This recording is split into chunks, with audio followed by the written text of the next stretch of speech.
What's up? How are you? Good. I want to ask you, what do you think about 9/11 being an inside job? What? On the morning of September 11th, 2001, 19 men armed with box cutters directed by a man on dialysis in a cave fortress halfway around the world using a satellite phone and a laptop directed the most sophisticated penetration of the most heavily defended airspace in the world, overpowering the passengers and the military combat-trained pilots on 4 commercial aircraft before flying those planes wildly off course for over an hour without being molested by a single fighter interceptor. What? These 19 hijackers, devout religious fundamentalists who like to drink alcohol, snort cocaine, and live with pink-haired strippers, managed to knock down 3 buildings with 2 planes in New York, while in Washington a pilot who couldn't handle a single-engine Cessna was able to fly a 757 in an 8,000-foot descending 270-degree corkscrew turn to come exactly level with the ground, hitting the Pentagon in the budget analyst office where DoD staffers were working on the mystery of the $2.3 trillion that Defense Secretary Donald Rumsfeld had announced missing from the Pentagon's coffers in a press conference the day before, on September 10th, 2001. What? Luckily, the news anchors knew who did it within minutes. Osama bin Laden. The pundits knew within hours. Osama bin Laden. The administration knew within the day. Terrorists who committed these acts and those who harbored them. And the evidence literally fell into the FBI's lap. That a hijacker's passport was found blocks from the World Trade Center crash site, if you can believe that. But for some reason, a bunch of crazy conspiracy theorists demanded an investigation into the greatest attack on American soil in history. That investigation was delayed, underfunded, set up to fail, a conflict of interest, and a cover-up from start to finish. It was based on testimony extracted through torture, the records of which were destroyed. It failed to mention the existence of WTC-7, Able Danger, P-TECH, Sibel Edmonds, OBL and the CIA, and the drills of hijacked aircraft being flown into buildings that were being simulated at the precise same time that those events were actually happening. It was lied to by the Pentagon, the CIA, the Bush administration, and as for Bush and Cheney, well, no one knows what they told it because they testified in secret, off the record, not under oath, and behind closed doors. It didn't bother to look at who funded the attacks because that question is ultimately of little practical significance. Still, the 9/11 Commission did brilliantly answering all of the questions the public had, except most of the victims' family members' questions, and pinned blame on all the people responsible, although no one so much as lost their job, determining the attacks were failure of imagination. Because Nobody in our government, at least, and I don't think the prior government that could envision flying airplanes into buildings. Except the Pentagon, FEMA, NORAD, and the NRO.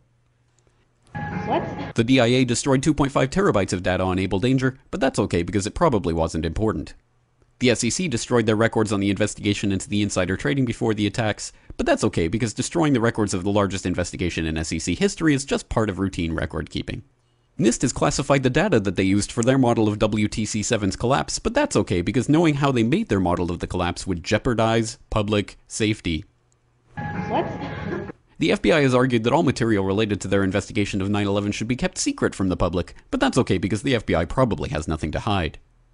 This man never existed, nor is anything he had to say worthy of your attention, and if you say otherwise, you are a paranoid conspiracy theorist and deserve to be shunned by all of humanity.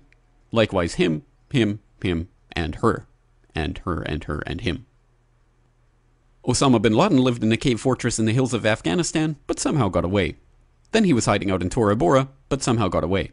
Then he lived in Abbottabad for years, taunting the most comprehensive intelligence dragnet employing the most sophisticated technology in the history of the world for a decade, releasing video after video with complete impunity and getting younger and younger as he did so, before finally being found in a daring SEAL team raid which wasn't recorded on video, in which he didn't resist or use his wife as a human shield, and in which these crack special forces operatives panicked and killed this unarmed man, supposedly the best source of intelligence about those dastardly terrorists on the entire planet.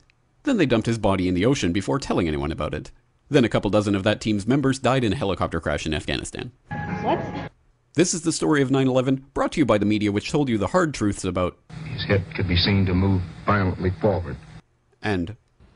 They took the babies out of the incubators. And... Mobile production facilities. And... The rescue of Jessica Lynch. If you have any questions about this story, you are a batshit paranoid tinfoil dog-abusing baby hater and will be reviled by everyone. If you love your country and or freedom, happiness, rainbows, rock and roll, puppy dogs, apple pie, and your grandma, you will never ever express doubts about any part of this story to anyone. Ever. This has been a public service announcement by the Friends of the FBI, CIA, NSA, DIA, SEC, MSM, White House, NIST, and the 9/11 Commission. Because ignorance is strength. What? Done! I got it!